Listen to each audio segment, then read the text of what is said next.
Hey y'all. Okay, so I'm gonna do section 7.5, and this section is a lot more of examples. So I'm gonna share my screen with you right here, and we're just gonna dive in. It's got 5 examples in this one section, so I'm gonna kind of break it apart into different videos because otherwise it'd be way too long, and not even I would want to watch that. So the first example we do is something called Antwood's machine, and that's like a frictionless pulley with 2 masses on either end of a string, and you're just trying to see how it'll like fall and move. So clearly one of the masses is going to be heavier, and that one's going to fall, uh, and the other one will go up. So the first thing we want to do with this machine here, I'm going to give you a better image of it there, is that we want to write down the Lagrange of motions and then solve it for acceleration, and then we're going to compare the acceleration we get from that with Newton's solutions. And we're really going to see that it's the exact same thing. So this is just sort of understanding the Lagrange equations and what they do. So what we're starting with is that because the string has a fixed length, so the string is a string, um, the heights x and y are going to be dependent on that string length, so they're not going to vary independently. So what we can say about that string length is, I'm going to bring this down now. There's a nicer drawn picture of it in the textbook, if you can pull up the textbook. Um, so basically, what we do know is that um, whatever our x value is plus whatever our y value is going to be equal to like half of the length of the pulley. So pi r, where r is the radius of the pulley, because that's just um, it's that's half of its circumference, because the string is going to cover up that, and that's just going to be equal to the length of the string. And that's really what its like restricted motion is. So we're going to rewrite that in terms that we care about. And basically what that's going to look like is combining pi r and L just to be some constant. And then we're going to move it so that y is on one side, because we like to solve for y. So that's our constrained motion. And then to further it, because we're going to use this furthering, we're going to take the time derivative of y. So we're basically going to take the derivative of the entire function by time, because we're also going to have the time derivative of x in here. Oh my goodness. So when we do that, we're going to end up getting the constant's just going to go away, and we're going to get y dot equals negative x dot. So what we're going to do is, I'm going to assign each of these a color. Let's see.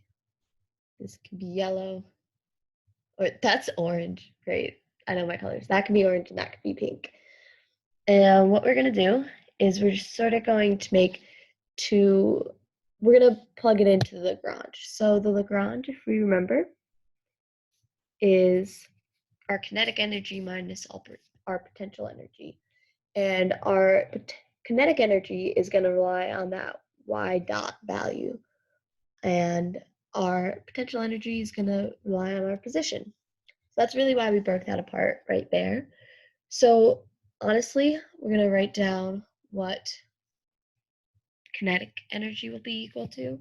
So in this, we know it's going to be equal to 1/2 of mass, come back, 1/2 of our second mass times, second mass is linked to the y, so times y dot squared plus 1/2 of m1 plus x dot squared.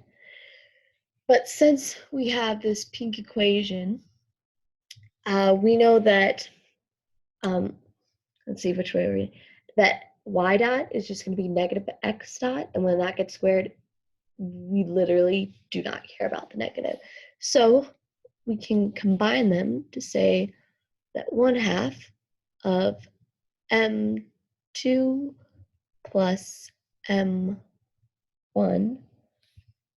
is going to be equal to, or multiplied by x dot squared. So that's basically going to mean the same thing. If you want to plug it in the long ways and see what that gives you, it'll give you that right there. And then for our potential energy, what we're going to do is we're going to do the same thing. So we know that we're going to take the gravitational potential. So M1, I'm going to redo that so it actually looks nice for y'all. So M1 times G is going to be times the position of X, and that in addition to M2 G Y. That's going to be our potential. So that's both of the potentials added together because it's the system as a whole. And what we're going to get from there is we're going to use that orange equation, and we're going to end up getting M1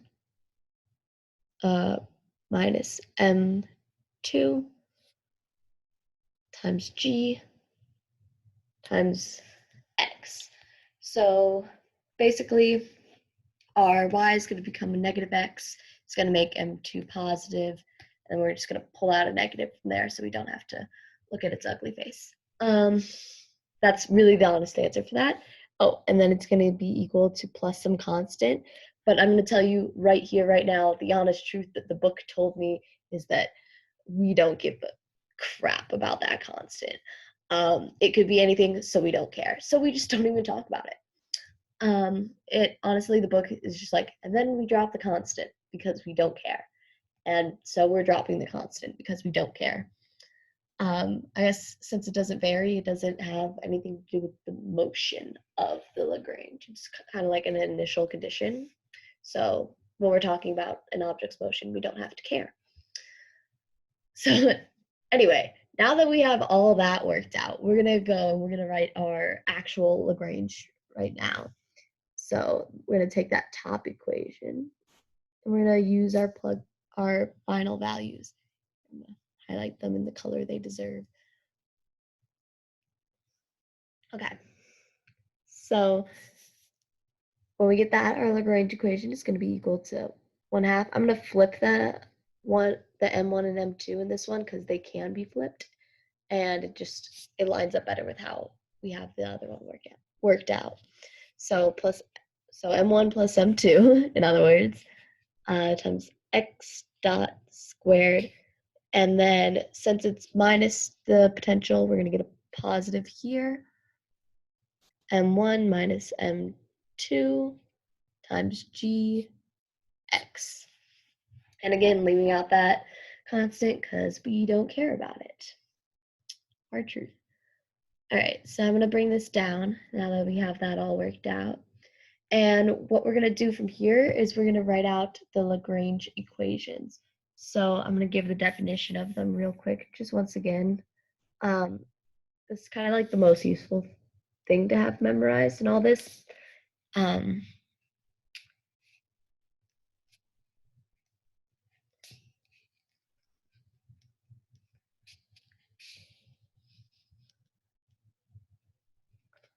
All right. So now what we're going to do is we're going to find each of those. So the derivative of the Lagrange in terms with x is just going to be that second, let me highlight it. It's just going to be this without the x. I'm going to highlight this in pink so we know which one we're talking about. That way I can just say the colors. All right, so this is what we end up getting here. And then we know we're going to take the time derivative of whatever we get on that side.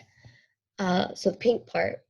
So now we're going to derive the pink part because that's the only part that's reliant on x dot, which is kind of hard to see in this green thing. So I'm going to make it a little bit more obvious if I can. Here, I'll make it extraordinarily obvious. There, my x dot, my big x dot. So what we're going to do is we're just going to end up getting m1 plus m2 x dot. Simple enough. And then that, when we take the time derivative of it, is going to be m1 plus m2 x dot dot. So pretty simple there. And what we're going to end up doing, we're going to solve it for this x dot dot, because that's going to be what ends up moving. And so x dot dot, whoa, it's going to be equal to, let's see, m1 plus m1 minus m2. I can read over m1 plus m2 times g. So that's simple enough. That's what we end up getting. And what we then know is that that's just going to be equal to negative y dot dot if we ever cared to find that. And that's just from our first problem of sorting out how they moved. So they basically have the exact same motion, but y and x will move in the opposite directions. So now what we're going to do is we're going to kind of look at that, what Newton's equations would have given us. And I'm going to be honest with you, it's really simple. So I'm going to draw a nice little segregating line. And we're going to have, this is how the first block would move. It'd be that mass times its force. It's going to, or that mass times the gravity that's accelerating it is going to be equal to the tension force on that string. And that's just going to be equal to the acceleration of that mass. And then for M2, it's going to be literally the exact same thing, and the tension forces will be the same. So that's what we know there, that these are the exact same. So we're just going to make them the exact same. We're going to plug them in for each other. And by doing that, so I'm going to solve, I guess, this first one for force, for the tension force. Much better way of saying that. And I end up getting m1g minus m1x dot dot. And then I'm going to plug it into the second equation. Here, I'm going to scroll down a bit so get kind of a better view. Where'd it go? There we go. And when we do that, we get m2g and minus m1g plus m1x dot dot equals m2x dot dot. When we do this, we can solve for our x dot dot, and we end up getting, yep, the exact same answer. So that was really a relational one to show you that, yes, it does work exactly like you think it should. So that was the first just basic example. And so the second example is a very poorly drawn cylinder by my part. But basically, if a particle's motion is confined to a cylinder, what you'll end up with is it moving along the cylinder. So what we're saying is that red part is just like a cross-section line across one plane of the cylinder. It's just supposed to be part of a circle, and it's going to have the radius r is all I'm trying to say there. And it'll move with like a theta with respect to whatever our original theta is.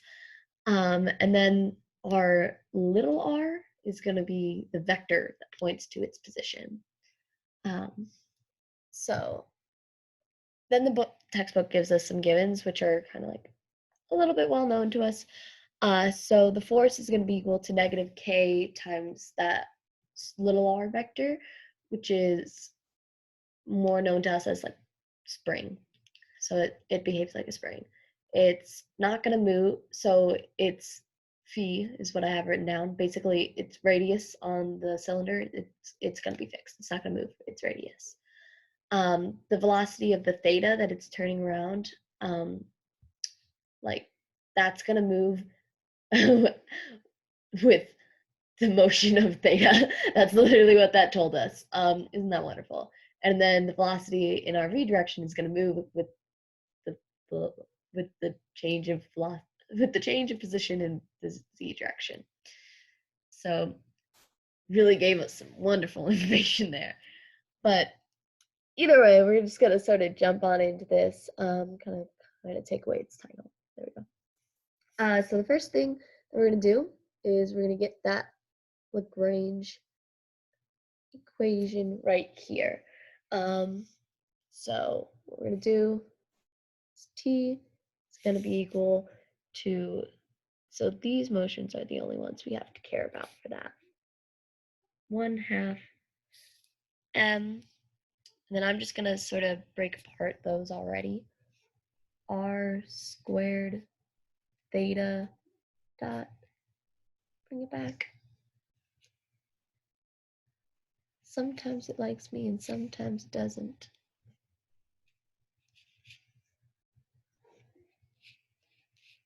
We're just gonna all be in agreement that line is definitely a dot. Theta dot squared plus z dot squared. All right, so that's just our v squared. What's in the parenthesis there? And then our, let's get this back here. Our potential energy is going to be 1/2 k times r squared plus z squared. So that's just, the potential energy is related to the potential energy of a spring, which you can see more of in chapter 5 of our textbook, but it's also something gone over in just sort of classical mechanics of physics. So I'm not going to explain that. Yeah. Basically, here, actually, you know what? I will explain it. Just take the integral of the force, and you end up with the potential energy. That's how you get it. Surprise. All right. So what we're going to do from there is we're just going to plug those bad boys into the green Lagrange there. And we're going to get that this Lagrange is going to be equal to 1/2 times m. Really, we're just writing what we already have down just over here. It's kind of nice to like do them separately. That way you know what's going on. Although sometimes it gets strenuous. So when you get more exact in your motions, you can just move on from there. So yeah, that's literally the Lagrange we get, and we can see that it has only two things that it cares about, and I'll highlight them here. It's that it's gonna change here and change here. So it has 2 degrees of freedom is what we're calling it. So therefore, it's gonna have 2 Lagrange equations. If the radius of the cylinder were to change, though, it would have 3. But because that's a constant, we don't have to deal with it. Love it when that happens. Love not dealing with things. Okay, so I'm gonna write down that sort of Lagrange, the Euler-Lagrange equation. That's what it's called. For each one. So we get very used to seeing it. This honestly should be in your memory bank for this class, is what it's getting at. It's like, if you don't have me memorized, it's gonna be a bummer. I almost forgot it for a second as I said that. That would have been so embarrassing. Okay. I got it. Just gotta write fast. All right. So that's what we have from there. And we're just gonna do what we told ourselves to do in that equation. So the derivative of the Lagrange with respect to z is just going to be kz. Yeah, we really did nail it there. Oh, it's going to be negative kz, and I'm going to pay attention to my signs from now on because it's minus the potential energy. Okay, so negative kz, and that's going to be equal to the time derivative, stop that, of mc dot. So that's going to be equal to mc dot dot. Okay, and then on our other side, pretty much the exact same thing, except we don't have a theta in the first one, so we get 0. Zeros are nice numbers to us. Okay, and then our derivative with respect to theta dot is going to be mr squared theta dot. So we end up with mr squared theta dot dot. All right, and that's going to be constant. I'm going to bring this down on this side too, just so we get a little bit better of a view. And what that basically tells us is right here, this equation, it tells us that, let's see, the mass that is in this problem, so the mass going along on the cylinder, looks exactly like harmonic motion, which is funny when you gave it the harmonic motion's force. Yeah, I'd say that was completely expected. And then our second one, which I'm going to do in green, says it's not going to accelerate. That's all it says. No acceleration in theta. We're just going to move with a constant velocity there. Which is to say that like momentum's conserved. We're not going to change that. That's really what the textbook wanted to point out there. I just wanted to point out that it's not changing. That's what it's telling me. So what you're going to notice is that, one, I can't spell.